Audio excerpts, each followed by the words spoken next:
Hello, friends. Do you have a moment so that we may discuss our Lord and Savior Minarchy? No, seriously, I'm just kidding. Hi, my name's Rick Robinson. I am the general manager of KLRNradio.com. We are probably the largest independent podcast network that you've never heard of. We have a little bit of everything, and by that, what I mean to tell you is we have news, pop culture, special events, conspiratainment, true crime, mental health shows, drama productions, and pretty much everything in between. So if you're looking for a new podcast home to grab a little bit of everything that you love all in one place, come check us out. You can find us on X under @KLRNradio. You can find us on our Rumble and our YouTube channels under the same names. You can also find us at KLRNradio.com and pretty much every podcast catcher known to man. So again, feel free to come check us out anytime you like at KLRNradio. Hi, everyone. This is JJ, the co-founder of Good Pods. If you haven't heard of it yet, Good Pods is like Goodreads or Instagram, but for podcasts. It's new, it's social, it's different, and it's growing really fast. There are more than 2 million podcasts, and we know that it is impossible to figure out what to listen to. On Good Pods, you follow your friends and podcasters to see what they like. That is the #1 way to discover new shows and episodes. You can find Good Pods on the web or download the app. Happy listening. KLRN Radio has advertising rates available. We have rates to fit almost any budget. Contact us at advertising@klrnradio.com.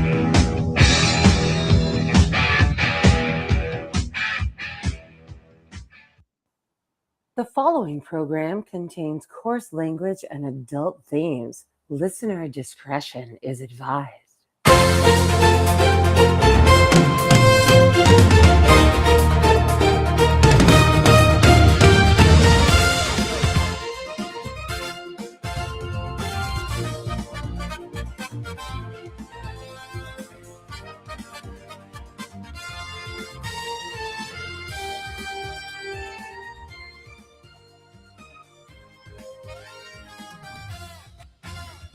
And welcome into the Weekend News Roundup right here on KLRNradio.com, digitalbeaconusnews.com. I'm general manager of KLRN Radio, also managing editor, Digital Beacon US News. I'm Rick Robinson. I'm joined today by a host from SHR Media. You may know him, you may love him, although right now he's a disembodied head that you will occasionally see vibrate when he talks. But he's BZ from BZ's Berserk Bobcat Saloon, who I have had the pleasure of guesting with several times. Unfortunately, Amy is not going to be able to join us this week. She's got some family obligations. And I think Brad might be having some technical issues because I know he and Amish weren't able to do their show last night. So we're gonna power through anyway, because I gotta say, what a difference a week makes, because this time last week, we were all lamenting the whole Virginia thing, and then everything changed. So how you doing, BZ? How's things?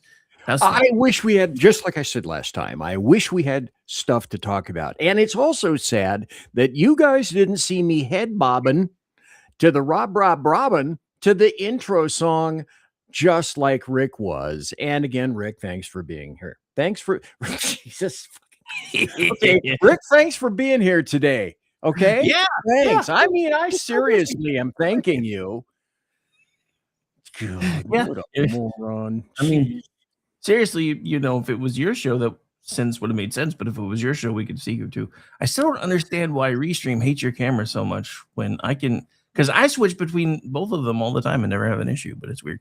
Anyway, although we did discover something last night, which I didn't realize until earlier this morning when I went and checked your numbers. I was like, why is my feed only an hour and a half long? And then I realized what probably happened, because I usually have to tell my virus protection program, remind me tomorrow, and I wasn't in here to do it because I was off doing something else. I'm pretty sure my computer restarted, and I was like, well, normally on Restream, even if the person who's a guest leaves, the feed still stays up. And I'm like, I guess that doesn't happen on StreamYard, because yeah, you were on for 2 hours and 11 minutes. We had you for like an hour 37. Because yeah, and then it did when I came in here. It said your virus protection has been updated. I'm like, son of a bitch. But anyway. I've had that happen where I've had a show and big tech will step in and say, hello, we're updating everything right now, and then everything is killed. But it's like normal. What what is going on with YouTube? What is going on with X? What is going on with the tech of social media? You and I both exclaimed numerous times, and just before the show, the only consistency is inconsistency about any of this stuff. The analytics Oh, are just nuts. Well, and again, it's one reason why I've been trying to steer folks towards platforms like Pickaxe, and I know it's a lot smaller, but it's old school over there. There's no algorithm, so you decide who you want to interact with. You decide who you want to follow. You decide who you don't want to listen to by either not following them, or if they annoy you, you can mute them, block them, just like you can with everywhere else. But there's not a computer program going, "Oh, we think you're really going to like this," and then the same thing that happens on X all the time. Why aren't you following Dollar Store Obama? Because I don't like Dollar Store Obama. Yeah, it gives That's me a why I don't list of crap units that I have zero interest in following. But yeah, What do you think about Pickaxe? before we get into the serious stuff, I do want to play this real quick because the president actually was leaving to go to Florida today, and of course made it over and was leaving the White House and decided to do this crazy thing that I've never really seen a president do before, and it reminded me of something, but we'll get to that in a minute. So I'm not even going to talk about it anymore. I'm just going to play it. So. Is under attack.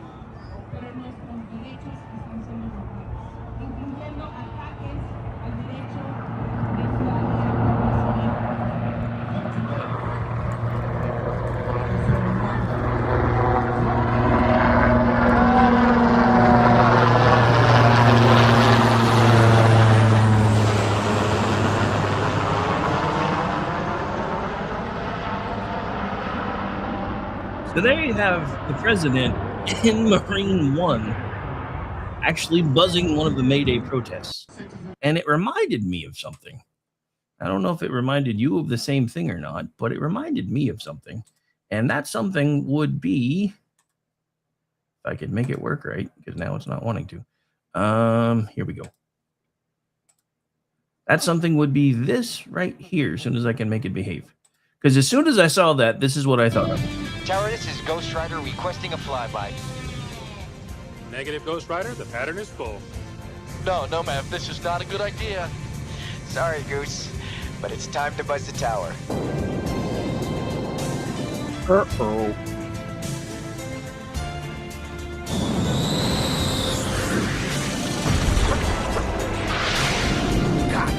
Now, it wasn't quite like that, but it's the first thing I thought of when I saw that. I'm like, okay, that was that. For a president who remind you, is about to be 80 years old, for him to still just go out of his way to just troll people. I used to hate it. I used to hate it. Now I actually enjoy it. Behave. I was expecting, I don't know, like turkeys to be kicked out of it. Oh, wait a minute. Frozen turkeys can't fly. I don't know why I was expecting more, but yeah, thank you for telling me what the protest was, because I would not have known. I was not in the in crowd for knowing that there's going to be a bunch of leftist dummies near the White House today for May Day, for labor. They're everywhere. Like they showed a candid shot of Los Angeles today. It's just packed to the gills with crazy people celebrating communist bullshit. So yeah, fun times. But yeah, at first I was like, I kind of expected him to pull the whole Les Nessman thing and throw some turkeys out and be like, come back to the White House and be like, as God is my witness, I thought turkeys could fly. But Okay, yeah, I got to tell you a story about turkeys. Okay,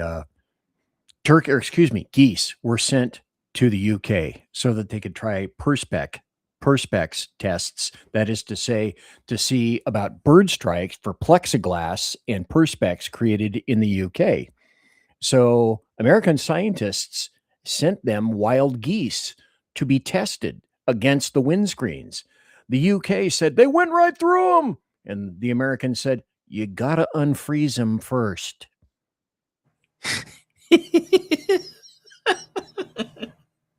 oh, True story. wow. That's actually kind of terrifying in its own way.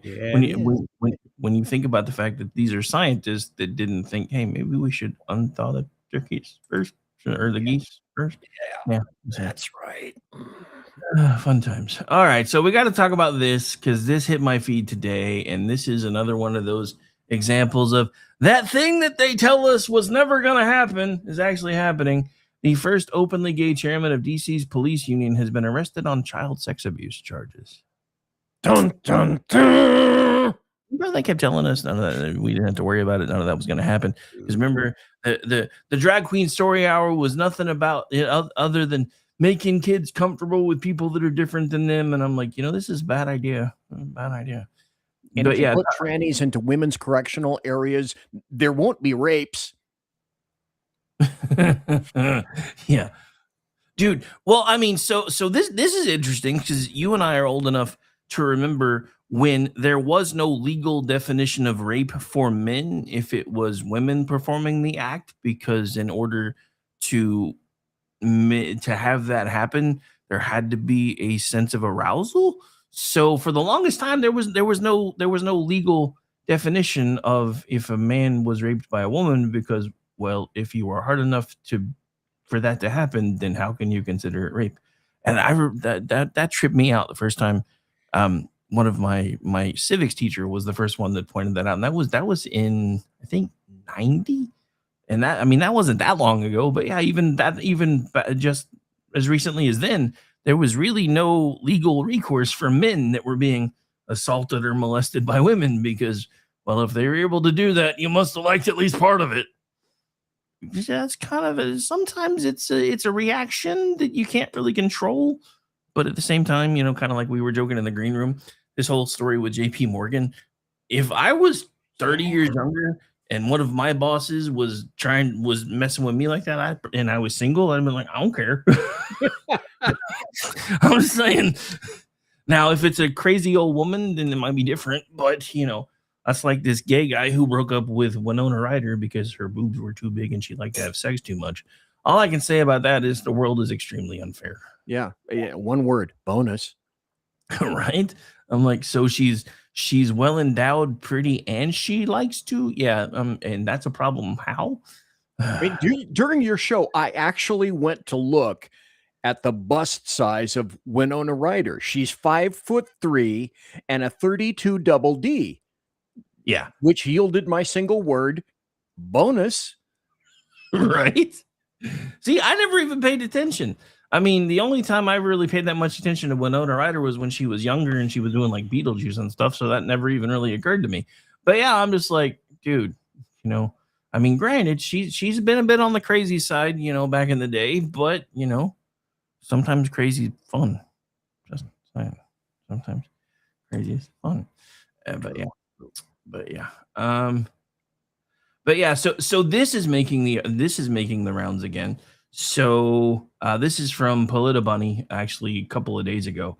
Jim Crow was a Democrat thing, weird flex, and she was responding to Reverend Raphael Warnock out of Georgia. Trump's Supreme Court is dragging us back to the dark and ugly days of Jim Crow, and someone responded to that, responding to her, "You should get educated. The party's changed. Why do you think Republicans are happy with his ruling, the one eliminating DEI, waving Confederate flags and protecting their monuments? Correct your flex.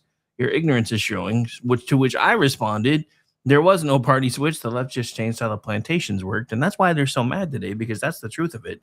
Because they realized they couldn't really keep them on plantations anymore, but they started organizing voter plantations.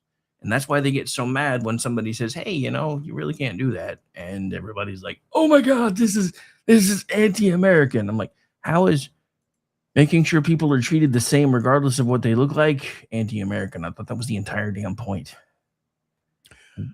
Well, as people have said for such a long time, nothing fights racism like racism on top of racism. It's there was a, gosh, I showed it on the show last night. There was a picture of, I don't know, maybe 20, 30 Democrats standing behind Hakeem Jeffries as he made the major announcement with regard to, this is a terrible racist decision. And the funny thing that really stood out with me with regard to that photo, which I placed up during the show, was, okay, there's Hakeem Jeffries at the podium, and he's surrounded by all these completely black people. Okay, that's fabulous. That's fine, but not one white amongst them. Democrat racists complaining about racism being halted by SCOTUS today. That's something weird. I don't get that, because we needed more racism to create the racism. Then the SPLC stepped in to make sure that they funded racism so that they could fundraise from the racism that they funded. Make it make sense. And that's just it. I mean, that's one of the things that I've been talking about off and on all week, because I remember when Barack Obama was elected, and as disappointed as I was that my side didn't win, the first thing I thought was, well, maybe racism can finally die in this country. But instead, they found ways to make it worse, because when it actually did start going away, they started making sure that behind the scenes it could still be fomented, and then still using it as a weapon, which honestly, after seeing a clip from today, kind of sort of makes me feel bad for Whoopi Goldberg, but just a little bit, because she's all like having a meltdown about how, white people have dogs near polling places to eat black people so they don't go vote or some shit. I have the clip here. I'm trying to get it pulled up because I didn't play it earlier. I think I'm going to torture people with it now. So give me a moment. But in the meantime, I mean, who is that? She's, kind of the racist in chief herself on The View. It's consistent with leftism and the leftists. Well, yeah, it's kind of her whole shtick. So, but yeah, so here she is, and I'll embiggen it in a moment.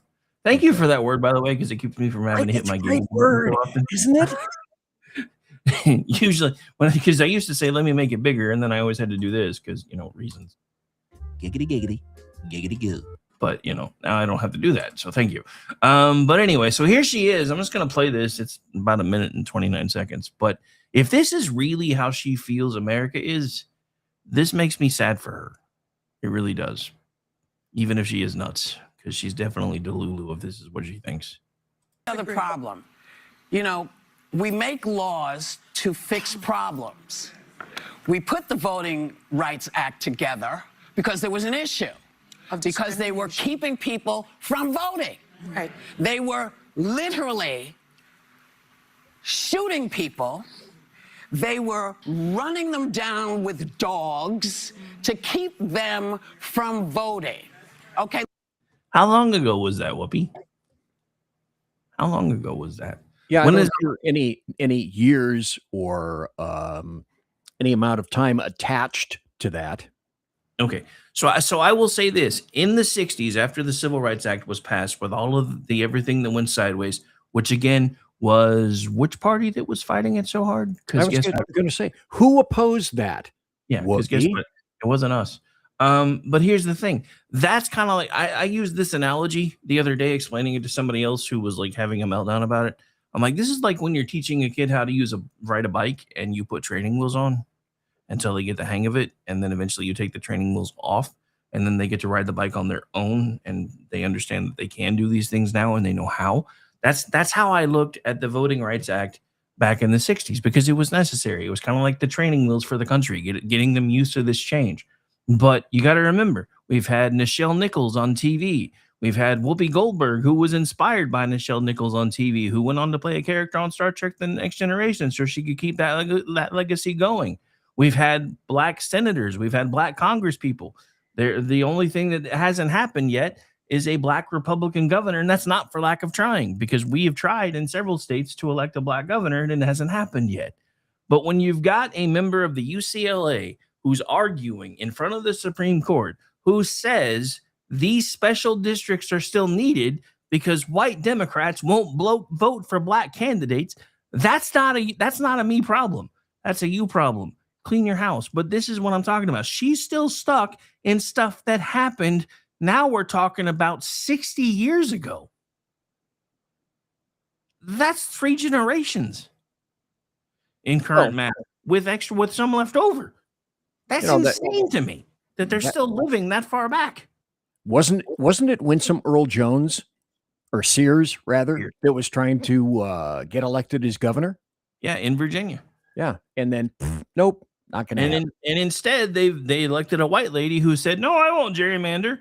who then basically destroyed a black district just to attach it to a city to make sure the Democrats won. But since it was Democrats, well, black people usually vote for them anyway, so that doesn't really do anything. But you still destroyed an entire district of color to do what you wanted. So, and it was a white chick. Imagine if a white Republican had done that, because that's kind of what they're talking about right now. But anyway, let's let her finish her little bloviation here. Let's start with that. So when they say that problem is gone, it's not gone. No. Because you're still doing it. You're still doing Ms. Goldberg, I would like receipts. Where are we still doing these things? When is the last time you saw a black person who wasn't allowed to vote? I need receipts. Am I the only one who wants receipts? Maybe it's just me. Hey, here's one. How about the Black Panthers standing outside the voting areas in Philadelphia? Anybody remember that? With their batons and sticks? No. Yeah, in 2008, and then again in, what was it, 2012, I guess. Yeah, they were standing out with baton sticks. I mean, hell, you just saw another Black Panther person with all this other stuff that was popping off, who's still, again, talking like he's living in 1960s when this whole pop off between ICE and everybody else was happening. And he's like, if I see an ICE agent, I'm going to put a hole in them, you dig? I'm like, all these people are stuck in the 60s. It's insane.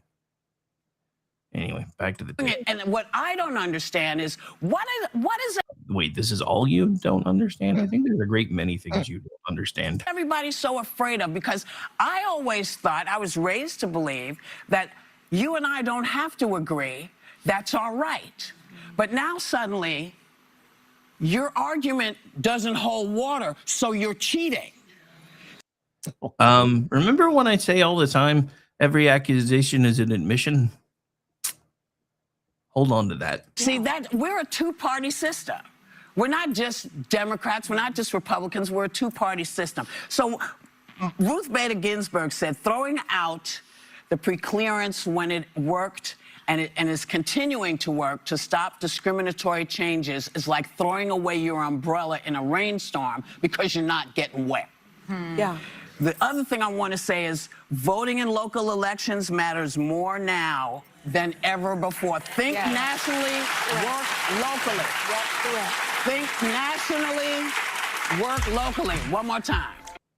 The scariest thing about this, yeah, I mean, I've been saying that now for years. The scariest thing about this, though, is all the white women that are just doing this the whole time she's talking. And I'm just thinking, I wish somebody would have said, you know, I know that you say these things are still happening. Can you give me just one example, just one, of where these things are still happening? Just one. Delineate the facts. Show us the examples. You know, we gave people in Virginia the opportunity to vote for the first black governor if that was the only import that mattered to you. And yet you resoundingly defeated that. So don't say, you know, don't continue to trot out this crap because it's the only thing that keeps you funded. You can't remove racism because racism is what moves all the poverty pimps and all the race pimps all through the boneyard land. It's a money maker and it's a divider. All right, but to me, there's another reason why these decisions are starting to become more and more important. I've got a breakdown. I'm going to give you a second. This is based on 538. But the other reason I feel like this stuff is becoming even more important is because now all the leftists, they're not even hiding the crazy shit anymore. They just say it out loud. And this is a prime example of that right here. Recognize that we have folks living in this country who've been here 20 years. They've started a family. They pay their taxes. Many of them are homeowners. But they don't have a say over the policies that affect their children and their families on any given day. The motion only asks to seek to explore whether we want to head in that direction. I think the details of who's going to be involved, how we're going to do it, all that needs to get sussed out. Recognize. All right, so for those of you who don't know who that is, I'm going to explain in a second. That is someone who's running for office in California. Actually, I think may have already been elected. That's LA Councilman Hugo Sato Martinez. And in his own words, it isn't fair that illegals are not able to vote because there's some that have been here for 20 years. They work, they pay taxes, they own a home, and they don't have any say in what happens with their kids. So All I can say about that is, because if we went to another country, we wouldn't have the right to vote for their stuff. So why should they get to do that here? Well, I looked But up when you said that, and it says Hugo Soto Martinez is an American labor organizer and politician. Oh, you were right. Currently serving as a member of the Los Angeles City Council for the 13th District. Oh, since 2022. yeah, so, yeah, so, but yeah, I mean, this is they're just gonna keep recycling the same stuff. But the thing that I don't think anybody's really talking about, and they probably should be, is this, because this is based on 538 data. If everybody just aggressively just redistrict everything, according to 538, that would put the final numbers as far as the House would end up with 262 Republican seats to 173 Democratic seats. If everybody just did, Republican legislatures redistrict to favor Republicans, Democratic legislatures redrew to favor Democrats, there would be 262 potential Republican seats to 173 Democratic seats. But here's the thing that I don't understand, because just because a district is red doesn't necessarily mean the Republicans always going to win. CD5 in Oklahoma had been red for decades and turned blue in the midterm of Trump's first term for 2 years until they realized they'd made a mistake and sent her home. So it does happen that Democrats can win in red districts, and that's kind of the point.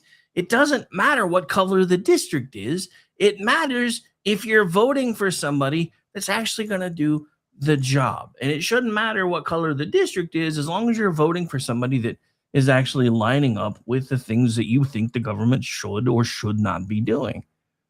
But this whole idea that if we pack it enough, then there's going to be this huge split and it'll be completely different, yada, yada, yada, that's not necessarily true. But again, now we're not looking at color as much anymore as we're looking at color of banner. And again, if we're dividing things based on color, and I don't care whether it's color of skin or color of banner, then we're all losing. Well, in my opinion. Opening the door, letting people walk through. Okay, let the games begin. Let me go through a list of states where they are now wanting to gerrymander the gerrymander from the original gerrymander. Let's see, because I will have a general stat about this. Massachusetts, Connecticut, Maine, New Mexico, New Hampshire, Rhode Island, Vermont, Hawaii, Delaware, roughly 50%, anywhere from 36% to 48% Republican. How many seats in any of those states for Republicans? 0, 0, 0, 0, 0, 0, 0, and 0. But they must be gerrymandered further, don't you see? Oh, well, that's the noise that's happening now. Now that this is all happening and everybody's afraid the South is going to redraw their maps, the Democrats are huddling together and going, okay, how many more blue seats can we find? And I've been saying this for forever. I think they've already gerrymandered everything to the point where they can legally and be able to get away with it. And as a matter of fact, some of that gerrymandering was just deemed illegal because of some of the district carve-outs they've done in the South.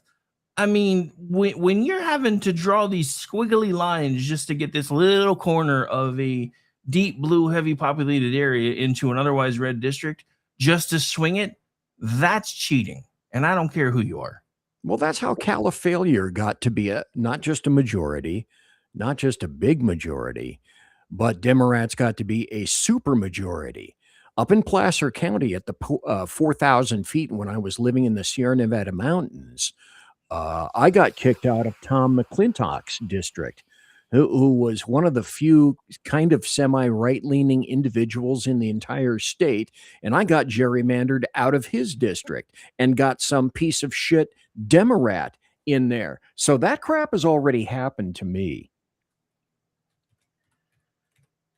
Yeah, I mean, it's just it's weird. it's weird because it's like anytime they do it, it's fine and it's saving democracy. But if we do it, we're trying to destroy democracy. Look, I just want to get back to the point where the crazy ass weird extremes on both sides go away. Like, I am so sick of this guy out of Maine because, 5 minutes ago, Trump was accused of, there's very fine people on both sides because of some shoddy editing, when in reality, what he said was, there are people here on both sides protesting about the removal of these statues, some that are for it, some that are against it. And there are very fine people on both sides.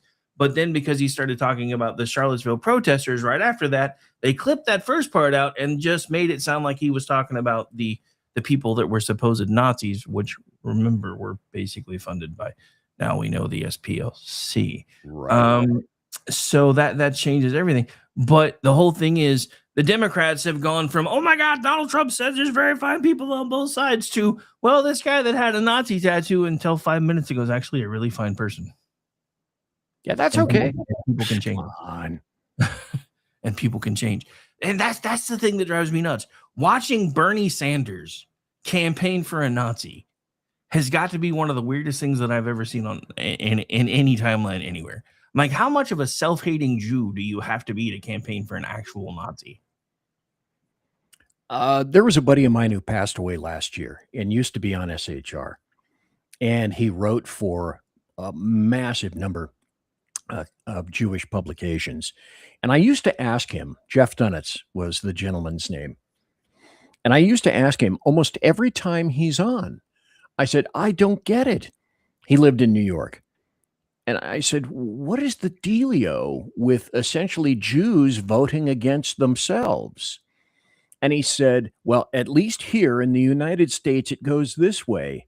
It's politics first, religion second. So then I said, okay, well, then are they observant Jews? To which he replied, no, mostly not.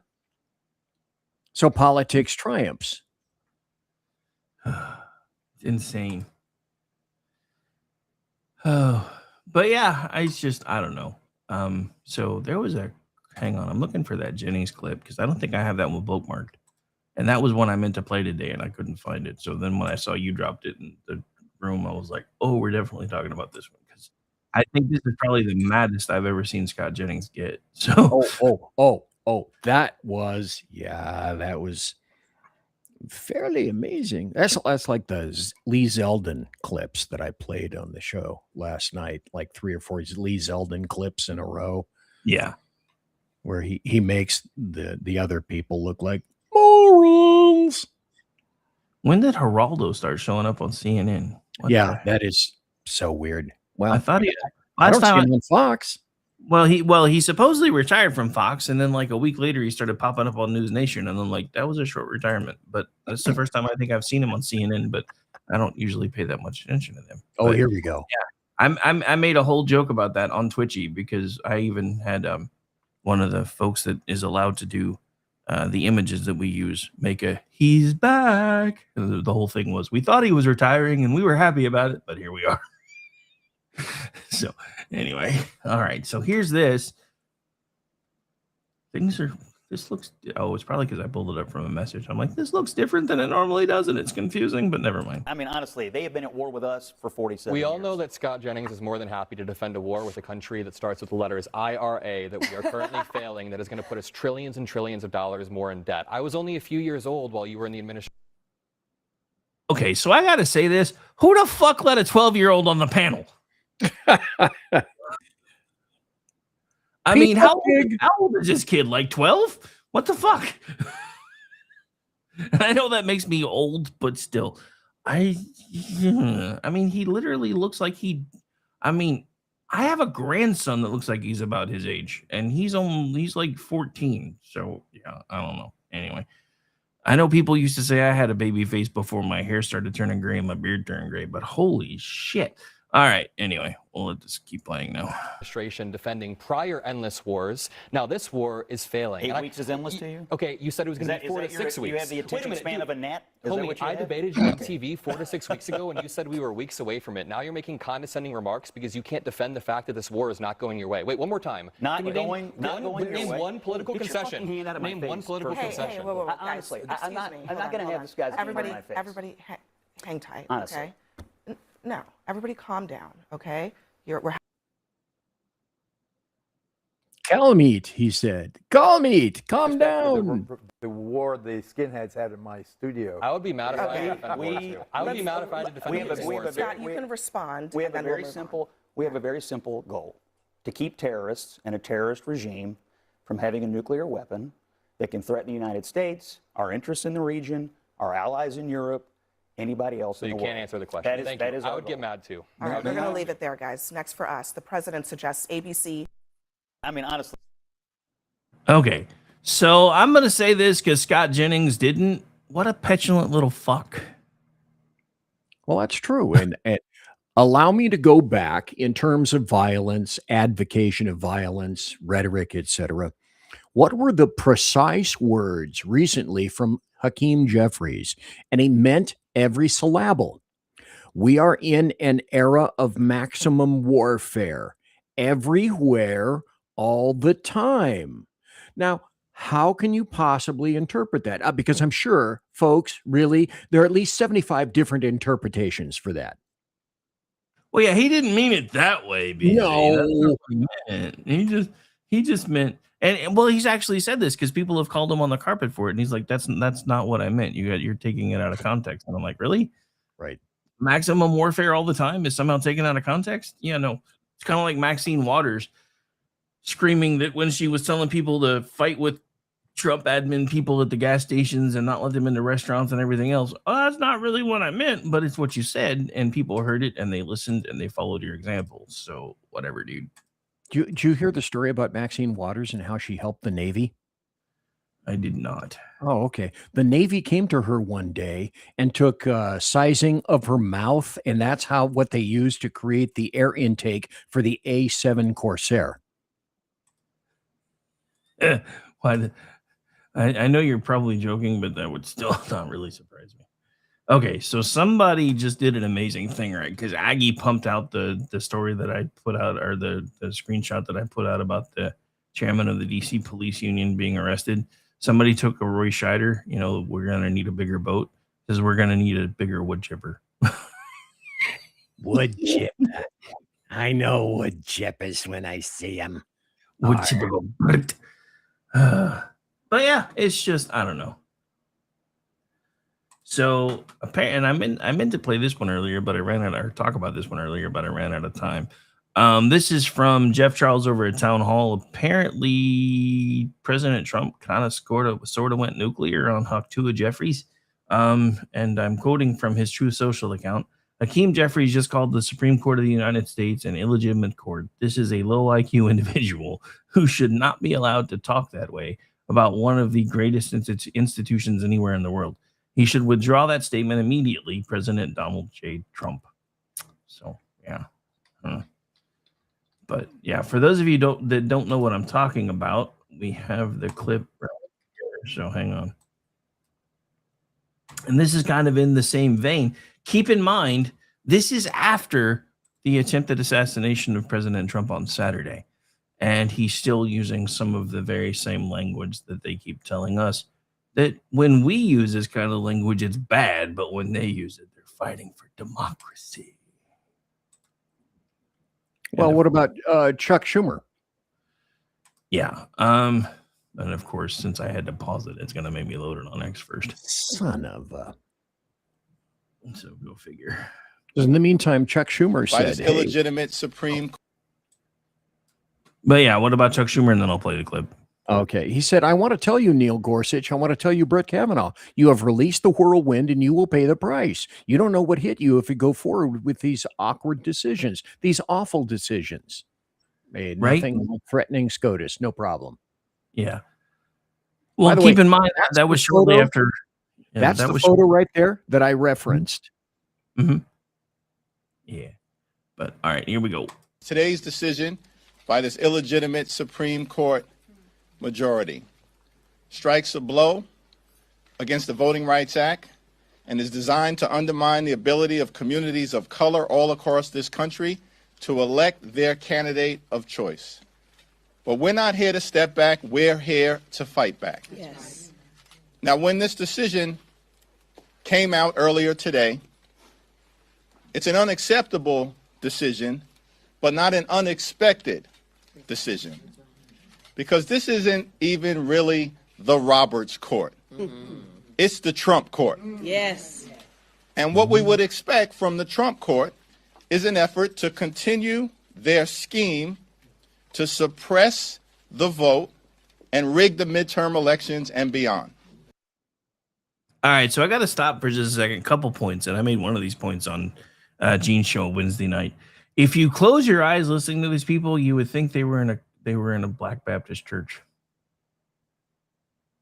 Because he was playing this clip while I was doing something else, so I wasn't really watching. So I was only listening, and I'm like, I kept waiting for the hallelujahs and the amens and the choir to kick in, and it never happened. But that's one of the first things that I thought of.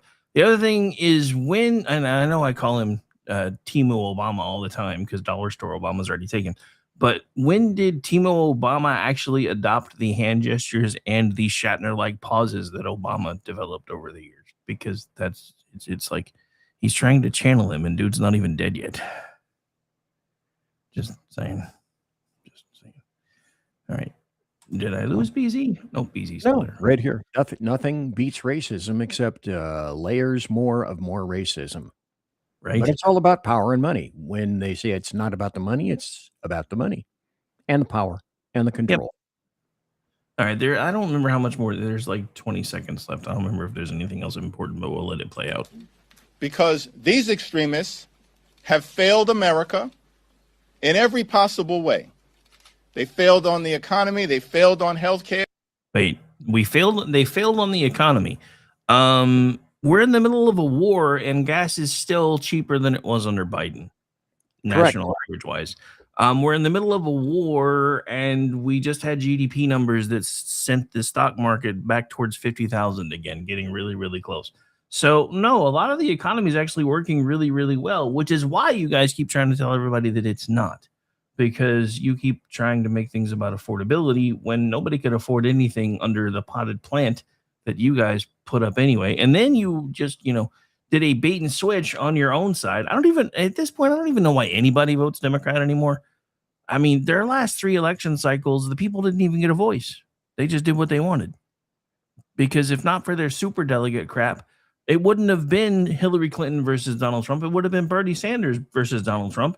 And guess what? We might have actually lost that one. Well, why was Bernie Sanders killed? Because he wanted to completely remove the spice. The spice must flow. The contributions, he wanted to put a huge squeeze on contributions to everyone. And when they realized that he was going to stop the spice, it's like, oh no, we can't have him. We got to have the auto pen. We got to have the dementia-ridden individual. I almost said something really bad, but luckily I didn't. We've got to go to Joe Biden because Bernie ain't going to cut it. Well, and the scariest thing is about all of this is the fact that you're right. All of this for them especially is about power and control. But the scariest thing about a lot of Republicans is they're the same way. I mean, I've said this over and over and over again. That's one of the things that you'll find the most telling is for folks like MTG and all the others, when they leave office, suddenly they're trash talking Donald Trump all the time because they never liked him in the first place. He was a means to an end. A lot of the Republicans that are still there are the same way. And that's why he's having to fight his own party to get things done. I mean, you've got the leader of the Senate saying we don't have the votes for the SAVE Act. You know what? That's great. I don't care. Kill the filibuster anyway so we can do a simple up and down vote, not a voice vote, not a we're not going to let you see who voted against it vote, but a vote so we can see who actually is supposed to be on our side gave it either an up or a down so that people can start acting accordingly to make sure that the folks that are voting against what 80% of the country wants can be dealt with. Because as long as they can hide behind these snooze alarm filibusters and these stupid blue slips, we're never going to get anything done. I mean, how petty are both sides at this point when Donald Trump can't even get a surgeon general appointed? What the hell does a surgeon general even do? Biden's last surgeon general was a dude in a dress. How important could they be? Ha Thune, Ha Cornyn, Ha Collins, Ha Murkowski. Just, I've said for a long time, just do us all a favor. Change your R to a D like McCain and be done with it. Yeah, so I did some checking on the math that I was talking about earlier. Whoever posted the 530, the supposed 532 numbers were wrong. It would be 232 on the R side and like 2 something on the left side. But still, again, even if everybody maxed everything out everywhere that they could, that doesn't necessarily mean that occasionally a red candidate wouldn't win a blue district and occasionally a blue candidate couldn't win a red district, because I've seen it happen. But I just, if this is what we're going to do anymore is redraw the maps every 2 years. I mean, at this point, I'm just ready for a national divorce just so we can fucking calm down and quit having to fight everything every single day. Let them go run their country how they want. We run our country how we want. And whoever survives gets to pick up the pieces and say, told you. And go from there. It becomes a Kurt Schlichter dystopian novel. And Schlichter wrote about that crap. I had him on the show 5 or 6 times. And he wrote about that like from 2017 on. And now I can't get him on because he's super popular. But now his novels aren't, at the one point they were kind of funny, like, haha, that can't happen. Yeah, it not only can happen, it's happening right now, just as he predicted 7 or 8 years ago. Yeah. And it started as a funny thing. And then we're like, these were supposed to be warnings, not instruction manuals, but here we are. And we see that over and over and over. It was done as tongue in cheek, and I was like, But yeah, I mean, yeah, speaking of Kurt Schlichter, at some point he unfollowed me, and I can't even figure out why, because he doesn't talk to me. That's weird. I think it was because I was not pro-Trump in the beginning. I lost a lot of big follower accounts when I was anti-Trump in the beginning. But dude scared me. I'm not going to lie because you got to remember, 2015, 2016 is when we really started getting on the seat. And that's when I started getting credentials to go to different events. We went to SRLC in 15, and then we went to CPAC in 16. And I'm sitting in this huge auditorium. I mean, to me, it was huge. Walking into that Gaylord in DC, dude, I was like, dude, there's like a small town inside the damn lobby of the hotel in this place. And that's how big it was. Their whole gift shop looked like a small town that I think they kind of left intact and just built a hotel around. But it was just weird. So I was like sending pictures home and be like, I think this hotel's bigger than the town that's next to us, which is crazy. But yeah, so I'm sitting here and I'm in this room, and I remember it was this red room, big room, lots of chairs, giant screen TV, and I'm listening to a presidential candidate, and this is back when there were still more than a few, doing the best impersonation of Mojo Jojo from the Powerpuff Girls that I've ever heard from anybody other than Mojo Jojo, because he's like, the military will do these things that I have told them to do because I am POTUS, mwahaha. And he's talking about sending them in to kick in doors and stuff. And I'm like, I can't vote for this guy because I don't know if he's serious or not. And then my friend, JD, who's not part of the group anymore, but we still talk, is from New York. And he's like, you don't have very many friends that are New Yorkers other than me, do you? And I'm like, no. He's like, we're loud, we're boisterous, and we say shit. Just calm down. And he was right. He was right, because most of everything that Donald Trump has ever really threatened to do, he hasn't actually done. But that was one of the first things that just pissed me off. And then the other one was when Ted Cruz was still in the race and Trump started trashing his wife and doing this, that, and the other. I put together an entire op-ed on American Action News that you would think came from a CNN reporter, because I've heard them say the same thing after the fact of Ted Cruz should have just punched him in the face and walked off and he would have been a hero. And that's basically what I said. If he's going to trash talk a man's wife, the first thing I would have done if I was that woman's husband is just waited for the cameras to start, taking my microphone off and just went over, socked him in the nose and been like, if this is the guy you want, you can have him. I'm out. And that's exactly what I said. So I didn't vote for him in 16. And then he got the job. And then I watched what he was doing. And then it became just like with everybody else in the beginning. I can't root against the guy that's currently flying the plane. That's just wrong. And then everything he did, whether it was accidental or not, was working. And we had this whole thing going for like 4 years. Amish called him the Leslie Nielsen of presidents. Even if he was backing into it, everything he tried to do was working. So by 20, right, I'm voting for him. And then this is before all the monetization shit and anything else starts. So I go and I put out a post that says I didn't vote for you in 16, but at this point I would crawl through fire and broken glass to vote for you.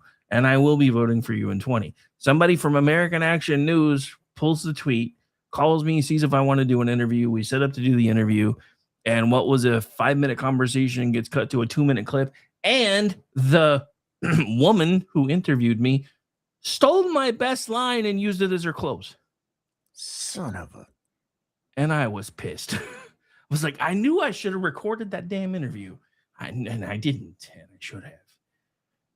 But yeah, so. I voted for Trump for 2 reasons. Number one, he wasn't Hillary Clinton. That was predominantly good enough for me right there. But then he said, mentioned some of the people that he would appoint for SCOTUS. And as far as I was concerned, okay, I'm good with that too. Anything and everything that I got beyond that was just gravy. It was the cream. I was satisfied at the first 2 points. And I think, as people have said before, if I'm not mistaken, I think you said it too, losing in 2020 was actually a good thing, because now as 47, he's doing things that I don't think he would have had the ability to pull off in 2020. Oh, no. I mean, think about it from this perspective. Even if somehow he had managed to win, if the rest of the numbers had remained the same, he would have been a lame duck for 4 years, because so he wouldn't have been able to get anything done. So I think this actually worked out in a lot of ways, because even if you take everything the Democrats said at face value, it was like, well, the reason Biden won is because everybody was tired of Trump's bullshit. They were tired of the fighting all the time. They were tired of this. They were tired of that. And it goes back to something that we've talked about before. That is a Democratic pressure point. If you really want things to calm down, vote for us. It's kind of like when the mob used to walk into a building and be like, hey, it's a nice place you got here. Be ashamed if something happened to it. That's the same tactic the Democrats use all the time. They ramp up all this pressure just to get people to cave and go back and vote for them again. And if they can't make that work, which it's kind of proven lately that it hasn't worked very well for them, they just find a way to get creative with it. And we saw that in 20. And this is a point that I've been trying to make, especially since 2024. I'm like, okay, so the entire thing in 20 was everybody was tired of literally Hitler. So literally Hitler was still on the ballot in 24. And it's basically literally Hitler versus anybody else. And you're telling me that somehow 11 million people more voted in 20 than they did in 2024? Was there some sort of small form rapture and nobody told me? Where did these people go? Where are they at? And then you dig down in the numbers and it actually is closer to 7 to 8 million people of a voting difference. But still, where did those 7 to 8 million people go? Where did they go? None of it susses out. And, all the things that we're talking about, these things, conservatives like you and me have inherently known about all of this and intuited, which is why I go back to 2016. Had Hillary Clinton won, quote, because it's her time, end of quote, what would we have not known? And my response to that is most everything that's now being unearthed. It's like we're running out of conspiracy theories because they're being proven as conspiracies every day. Now, the big corollary to that is, okay, fine, exposure. What are you going to do about it? Right? Oh, so sorry. I was getting caught up on a breaking news piece. I didn't see this happen. I know Trump was supposed to be giving a speech somewhere today, which is why we played the flyover of Marine One while they were buzzing one of the May Day protests. But so interesting thing is, while half the country's off protesting and celebrating communism and saying, tax the rich and do this and do that, Donald Trump just passed higher tariffs on the European Union in their automobile industry, which is probably another reason why our stock market's kind of like, we kind of like this. because they figured out that all of the crap that everybody said was supposed to happen with tariffs never really did. And that's another interesting thing, because there's been too many people that have bought into the Keynesian model of economics, and Donald Trump keeps proving how broken that shit is, which is I kinda have cool. his quote if you want to see it or read it. Sure. I'm pleased to announce that based on the fact the European Union is not complying with our fully agreement to trade deal, next week I will be increasing tariffs charged to the European Union for cars and trucks coming into the United States. The tariff will be increased to 25%. It is fully understood and agreed that if they produce cars and trucks in USA plants, there will be no tariff. Many automobile and truck plants are currently under construction, with over $100 billion being invested, a record in the history of car and truck manufacturing. These plants, staffed with American workers, will be opening soon. There's never been anything like what is happening in America today. Thank you for your attention to this matter. Trump. Oh, I love his closures. That's just me. no, I actually I like him too. I have to admit, his style has grown on me over the years. I used to think he was pretty pretentious, but now I just figured out he just knows how to piss people off, and I'm That's kind the of in gig. that same boat now. So this is interesting. This is from PJ Media, Scott Pensker. So the S&P as of today has had its best month in 6 years. As we talked about earlier on the Rick Robinson show, Trump has had a major gain with black voters, which with everything that's happening, you would think, according to the Democrats, should have gone the opposite. And the Democrats have embraced the Nazis. So it's kind of like we're winning all over the place. Just saying. Just saying. Let me ask you this in closing. What did you think about Spirit Airlines? I'm honestly surprised that Trump didn't bail them out. I'm going to be honest. I am a little, but my first thought was, okay, did we learn anything at all from 2008, 2009? And apparently we have. Thank God. But yeah, I mean, the scariest thing about them is, remember, they're the ones that started pushing this idea of doing this, these even closer together seats, and basically you get to lean against the damn thing while you're flying. And I'm like, it's a shame that nobody's gonna have to do those, but I'm sure some other airline will decide it's a good idea at some point. But yeah, I'm glad we're getting past the too big to fail shit. I'll be honest. Because I'm sorry, if something deserves to fail, it deserves to fail. I don't care what it is. No, I couldn't care less either. Absolutely. And well, this is something, and I think this may be why it's happening this way, because I will say this, as a business owner and as somebody who has started businesses and had some that have done well and some that have not done very well and eventually folded for whatever reason, sometimes my fault, sometimes not. I learn more from the failures than I do from the successes, because I'm like, okay, this obviously didn't work. Let's try this instead. And that's why when everybody back in the day, even with his adamantly anti-Trump as I was, for some of the things that he was talking about and saying and said he was going to do, that I'm just like, I don't know if I can move for this guy. When everybody's like, well, he went bankrupt doing this, he went bankrupt doing that. So you never know who's successful and who's not until they get on your radar well enough for them to be, oh my God, this person's like amazing and they've done great things and they're rich. And then you look and you realize that this wasn't their first attempt. That's like you used to work in the radio business. How many times is it, this new breakout band? And in reality, they've been doing dive bars and everything else for 10, 15 years before anybody knew who the hell they were. There is no such thing as an overnight success. I don't care who you are. Trump bankrupt, Trump bankrupt, Trump bankrupt. Teachable moment. Right? And he learns from them every single time. And it's not like he was using our money and going bankrupt with it. I mean, I don't care. But yeah. And the thing about it is, you would think, because according to the left, as we get ready to wind things down, according to the left, this should be a change year for them. But if you go back to 2017, what was it? 2017, I think, is when the midterms were. Yeah, 2017. Democrats, even at generic level, were at +8. Republicans were +3. Guess what? Everybody's at +3 today. Those gains with black people that he made in 2020 and 2024, he still has them. The GOP has gained 12 points on the Dems on party ID with African Americans versus Trump won at this point. So he is 12 points higher in this term with African Americans than he was in his first term. If those numbers hold, especially with the maps being redrawn, it's no wonder they're all fighting and kicking and screaming. Well, I'm reading articles on Axios and other leftist-oriented screed places that the plan is to essentially do what they did during 2024. And they're going to double down on Kamala Harris, to which I say, cool. Please do. I miss being able to talk about Kamala Hamas, Nick. I want her back in the news cycle. Anyway. Do it, but yeah. please. All right. So, got anything for the table before we leave? There was an article. Let me see if I can find it right now.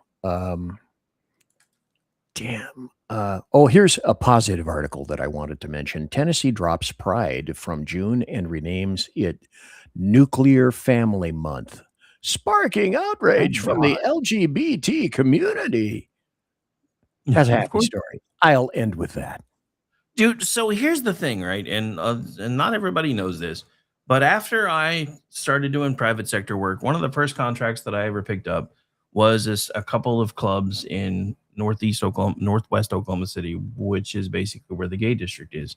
And after I started there, within a couple of years, we had pretty much the entire gay district, to the point where everybody just started jokingly calling us Rainbow PD because it was my crew that was out there all the time.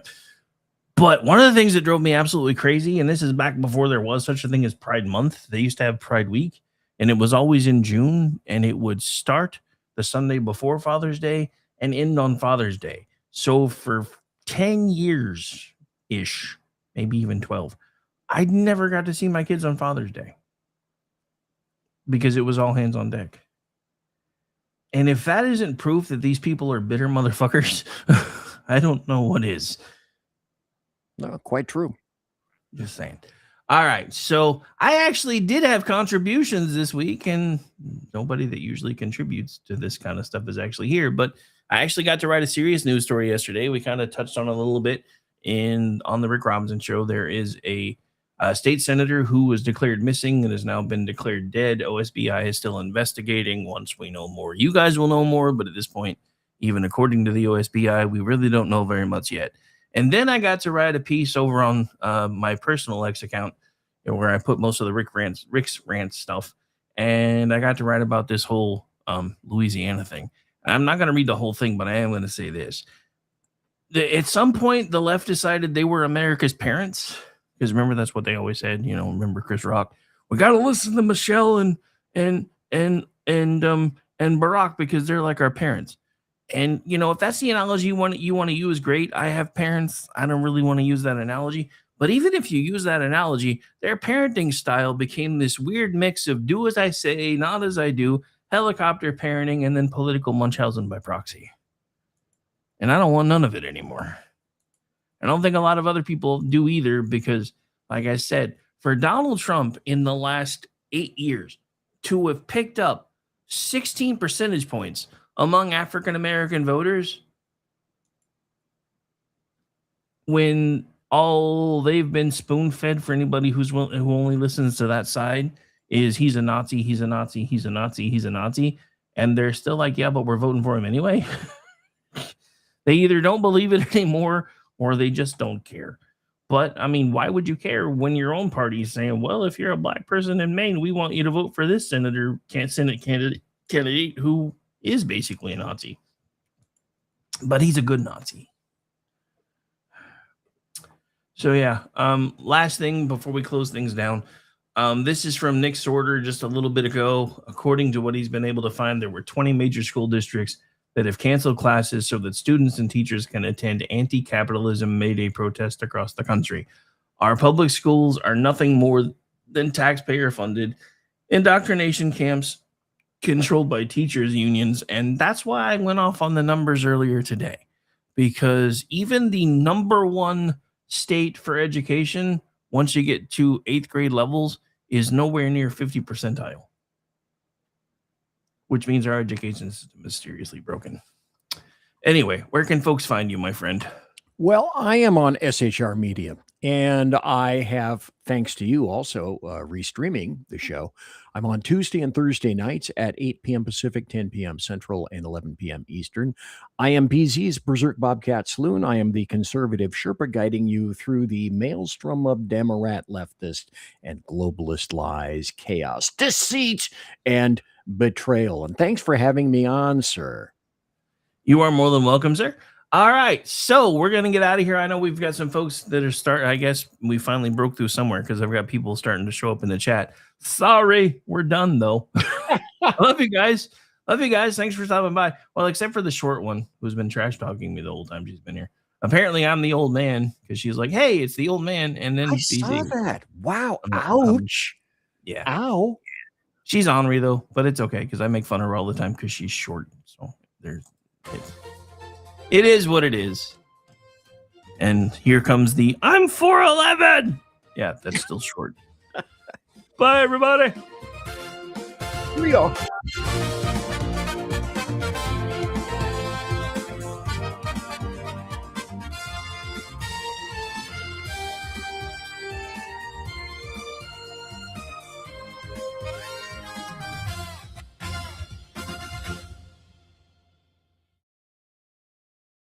Say goodnight, Gracie.